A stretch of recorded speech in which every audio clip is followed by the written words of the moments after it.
আজকে আমরা অনুশীলন 3.1 এর 1 নম্বরের ক নাম্বার অঙ্কটির সমাধান করব। 2a + 3b এর বর্গ নির্ণয় করব আমরা। সুতরাং বর্গ নির্ণয় করার জন্য আমাদের বর্গের সূত্রটি জানতে হবে, সেটা হচ্ছে a + b² এর এই সূত্রটি। তো চলো আমরা আজকে এই অঙ্কটি সমাধান করব। 2 + 3b এর বর্গ নির্ণয় করব। বর্গ বলতে তোমরা কি বুঝো, যে 2 + 3b এর উপর হোল²। বর্গ বলতে আমরা বুঝি 2a + 3b এর উপর একটা স্কোয়ার দিলে হয়ে গেল বর্গ। সুতরাং এটার আমরা সমাধান করব। সমাধান করার জন্য আমাদের এই সূত্রটি জানতে হবে, a + b² = a² + 2ab + b²। এটা হচ্ছে সূত্র। এই সূত্রটি আমাদের প্রয়োজন পড়বে এই অঙ্কটি সমাধান করার জন্য। আমরা দেখো, তোমরা খেয়াল করো, এখানে খেয়াল করো, এই দুটা মিলে আমরা ধরবো a, আর এই 3bটাকে ধরবো আমরা b। তাহলে এখন তোমরা খেয়াল করে দেখো, এটা যদি আমরা a ধরি আর এটা যদি আমরা b ধরি, সুতরাং এখানে কোন সূত্রটি পড়ছে? এই যে + b² এই সূত্রটি পড়ছে।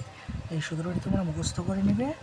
এখন আসো, এখানে এই যে 2a a আর 3bটা হচ্ছে আমরা ধরবো b। সুতরাং a প্লাস b²।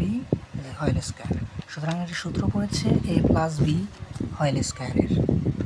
এখন আমরা 2a যদি a ধরি, 3bকে যদি b ধরি, সেক্ষেত্রে সমাধান করব আমরা কীভাবে? এই সূত্র হচ্ছে, তাহলে লিখতে হবে আমাদেরকে a² লিখতে হলে এখানে 2a কি আমাদের a, তাহলে 2a লিখলাম।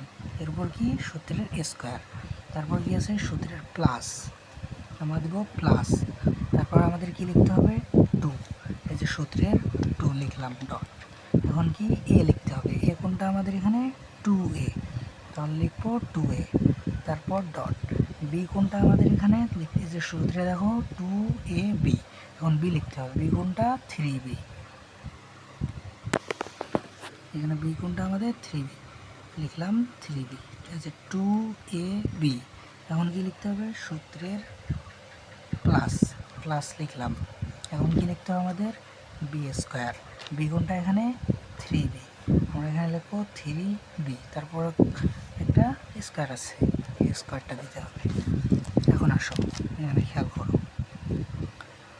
এই যে 2 এর উপর যে স্কোয়ার আছে, এর মানে কি 2 আছে দুইটা, 2 এর উপর স্কোয়ার আছে মানে 2 আছে দুইটা, 2 গুণ করলে কত হবে 4। আর এর উপরে যে স্কোয়ার আছে, এর উপর স্কোয়ার, তারপর কি আছে প্লাসের প্লাস লিখলাম। তারপর আমরা এই তিনটা কী করবো, গুণ করব। এই তিনটা দেখো গুণ অবস্থায় আছে ডট, তাহলে তিনটা যদি আমরা গুণ করি, 2 × 2 = 4, 3 × 4 = 12 লিখলাম। সাথে দেখো এখানে একটা a আছে, এখানে একটা b আছে, সাথে লিখতে হবে না, এই জন্য লিখবা a b। তারপর কি আছে প্লাস লিখলাম।